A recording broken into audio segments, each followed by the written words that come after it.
Mesdames, Messieurs, bonjour et bienvenue. Une fois de plus, ravi de vous retrouver sur Baba Info pour cette rétroactu dans l'extrême nord. Le chef de l'État, Paul Biya, redynamise les comités de vigilance de l'extrême nord. Il offre à ces derniers des denrées alimentaires, des matériels roulants et des couchages pour les renforcer dans la lutte contre Boko Haram dans la région. Près de 5 milliards, c'est le montant adopté par le Conseil régional de l'extrême nord pour l'exercice 2023, à l'issue d'une session tenue sur 3 jours au cercle municipal de Maroua. Ce budget est principalement orienté, entre autres, vers l'éducation, l'agriculture et protection de l'environnement. Le PROLAC tenait sa première session du comité de pilotage à Maroua dans la capitale régionale de l'extrême nord. La session est présidée par le gouverneur Midja Bakari. Et puis en politique, la session RDPC du Diamaré a organisé cette semaine une marche de remerciement à la suite de la nomination de Bakari Robert comme directeur général de la Midima. Une motion de soutien est remise au gouverneur de la région de l'extrême nord. Ce sont entre autres les événements qui ont marqué l'actualité cette semaine dans la région. Installez-vous bien pour suivre les détails.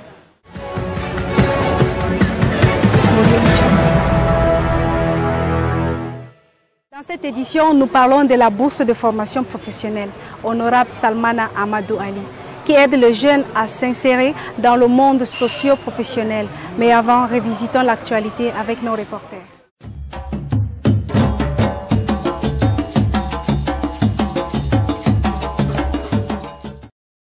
Des denrées alimentaires, des matériels roulants et de couchage mis à la disposition des comités de vigilance de l'extrême nord engagés dans la lutte contre Boko Haram depuis quelques années.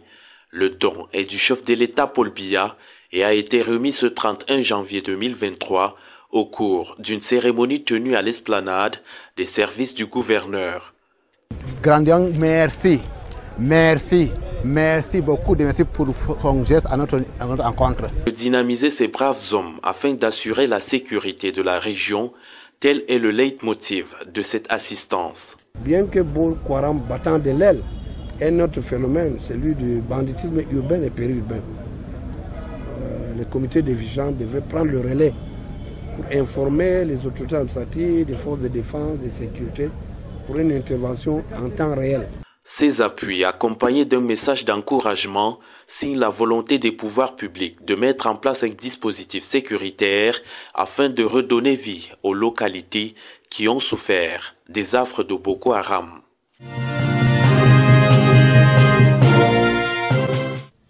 $4 976 204 960 francs CFA. C'est la somme adoptée par l'ensemble des conseils régionaux comme budget de l'exercice 2023. Selon le président du conseil régional Daniel Kalbassou, ce nouveau budget prendra en compte les 4 programmes de développement de la région de l'extrême nord.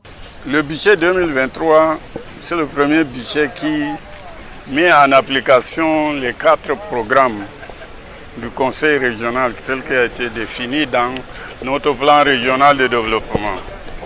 Donc il y a le premier programme, c'est les services sociaux de base. Et là-dedans, nous avons choisi l'enseignement et la santé.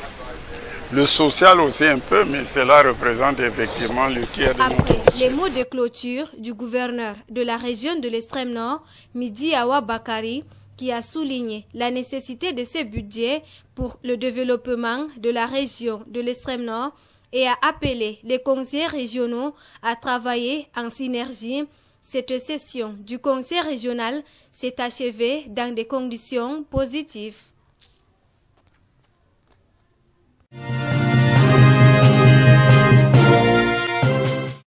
Le projet de relance et de développement de la région du lac Tchad tient sa première session du comité régional de pilotage dans l'extrême nord. Objectif: examiner la qualité des réalisations du projet sur le terrain. Le projet a amorcé sa phase vraiment de pic. C'était timide, mais cette année, nous avons beaucoup de réalisations déjà sur le terrain. Cette assise, présidée par le gouverneur Midji Awa Bakari, vise aussi à passer en revue les activités réalisées en 2022 et préparer la session du Comité national de pilotage pour l'année 2023. Soutenir les plateformes de coordination nationale et régionale et renforcer les capacités locales afin de contribuer à rétablir une mobilité et une connectivité rurale durable restent les principales missions du PROLAC.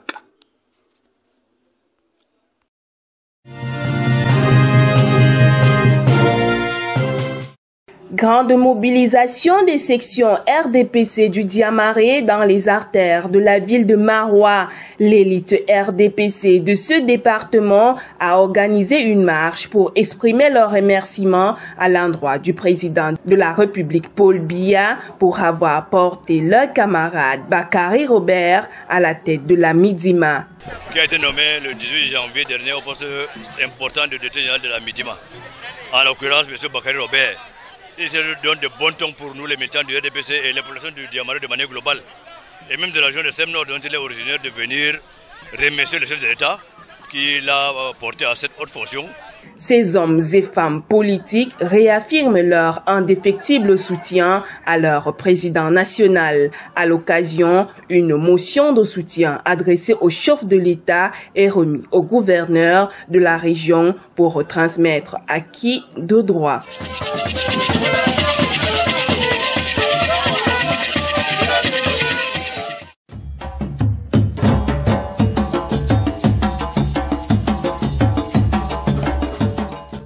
Une fois encore, bonjour et bienvenue. Nous vous l'annoncions. Nous parlons de la bourse de formation professionnelle Salmana Amadou Ali. Pour mieux en parler, nous recevons M. Koom Cyril. Bonsoir, monsieur. Bonsoir, madame. Nous sommes rendus à la deuxième édition de la bourse de formation professionnelle Honorable Salmana Amadou Ali. Pourquoi cette initiative? Déjà, je vous remercie. Merci pour l'opportunité que vous nous offrez de parler de cette bourse de formation professionnelle. L'initiative des bourses de formation professionnelle Salmana Amadou Ali remonte à l'année 2019. En fait, à cette époque, lorsqu'il était délégué régional de l'emploi et de la formation professionnelle de l'extrême nord, il s'est rendu compte que les contrats des travailleurs qu'il devait viser étaient en majorité ceux qui venaient d'autres régions. Et il s'est posé donc la question de savoir pourquoi est-ce que ceux qui sont au niveau local ne postulaient pas à ces postes-là. Nous lui avons simplement répondu que ceux qui étaient sur place n'avaient pas les qualifications pour postuler aux différents postes que proposaient ces ONG à cette période-là.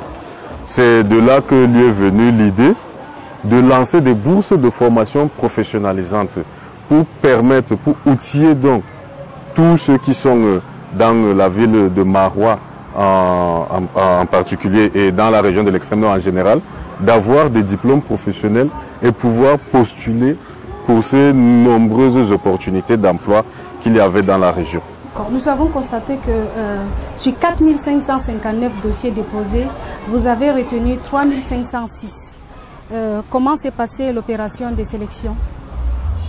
La sélection, je puis vous l'assurer, n'a pas du tout été facile. Vu que le nombre de départs était de 1500, il était question de prendre 1500 candidats. Nous nous sommes retrouvés, comme vous l'avez si bien dit, avec plus de 4 559 dossiers. Bon. Il a fallu donc voir avec le mécène. Le mécène, en l'occurrence l'honorable Salmana Amadou Ali, qui ne voulait pas décevoir cette jeunesse qui ne demande qu'à se faire former. Donc il y a eu plusieurs tractations. Il a fallu qu'il essaie aussi de regarder, de puiser dans ses ressources pour voir s'il pouvait consentir à ce sacrifice-là. Bon, après le dépouillement des différents dossiers, des différentes candidatures, nous nous sommes retrouvés avec 1002 dossiers constitués de doublons, donc ceux qui ont déposé dans plusieurs communes à la fois, dans différentes spécialités, ce que nous avons mis de côté. Malheureusement, il y a eu également 51 dossiers irréguliers, donc pour des problèmes de CENI, parfois pour des problèmes d'actes de naissance ou bien parfois même des dossiers un peu fantaisistes. Nous avons pris ces 51 dossiers et nous les avons mis de côté également. Nous nous sommes donc retrouvés avec 3506 dossiers.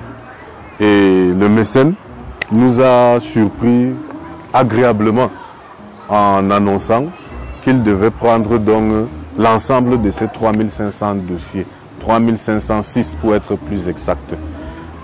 Nous avons retenu donc l'ensemble des postulants. Okay. Comment va se dérouler la formation? La formation va se dérouler dans les différents centres de formation professionnelle agréés par le ministère de l'Emploi et de la formation professionnelle qui ont été retenus. Donc dès le lancement même de cette bourse, il y a de cela quelques mois, nous avions déjà retenu des centres de formation professionnelle qui devaient abriter nos différents candidats. Y a-t-il des spécialités dans la sélection? S'agissant des spécialités, nous avons essayé de faire le tour. Nous avons retenu 17 spécialités qui, à notre sens, correspondaient aux besoins en termes d'emploi, en termes d'opportunités d'emploi, beaucoup plus dans la région de l'extrême nord. Donc c'est 17 spécialités, parmi lesquelles nous pouvons citer le management, la gestion des projets, la gestion des ressources humaines, la comptabilité informatisée et gestion, réparation automobile, froid et climatisation, électricité, bâtiment, même la couture. Donc c'est un ensemble de 17 spécialités. Après cette formation, il y aura un suivi de ces jeunes-là ou bien c'est chacun qui va aller se chercher? Ça se passe comment? Par rapport à cette question, je pense que le gouvernement, à travers le ministère de l'Emploi et de la formation professionnelle, a des services qui sont dédiés à cela. À l'issue donc de ces examens certificatifs, nous allons tout simplement orienter nos jeunes lauréats vers les structures dédiées au suivi post-formation. Nous avons le FNE. Ils pourront aller directement s'inscrire au niveau du FNE. Ils peuvent aller au niveau des délégations régionales, s'inscrire sur les registres de chômage. Bon, je préfère ne pas utiliser le registre de chômage, mais s'inscrire dans le registre des chercheurs d'emploi et ainsi que dans toutes les délégations départementales de l'emploi et de la formation professionnelle. Il existe des services dédiés vraiment à cela. Donc, nous n'allons pas nous substituer à l'État, mais nous allons donc orienter nos différents lauréats vers ces structures-là afin qu'ils puissent avoir de meilleures chances d'insertion. Vous avez un message à passer à l'endroit de jeunes en cette veille de fête de la jeunesse? Je vous remercie, Madame Marinette, pour cette question.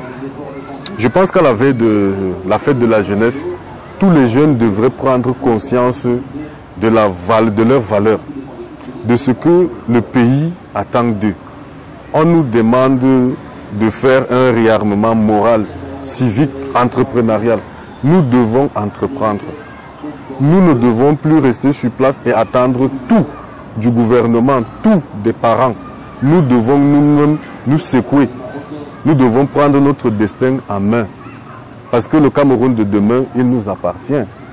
C'est à nous de le bâtir dans la paix et l'unité. Donc j'exhorte toute la jeunesse camerounaise à prendre conscience de cela et à se lever pour entreprendre, pour bâtir, pour construire cette nation qui est la nôtre. Merci Monsieur Cyril Com, merci d'avoir accepté notre invitation et d'avoir passé ce message aux jeunes de Maroua et aux jeunes du Cameroun aussi. J'espère que le message a été bien saisi.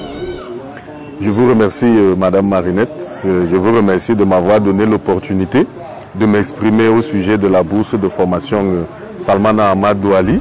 Près de 4000 jeunes seront formés par l'honorable Salmana Amadou Ali. Nous ne pouvons que féliciter cette initiative. Et merci aussi à vous.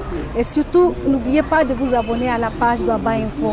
Restez scotchés pour de nombreuses informations à l'avenir. À bientôt.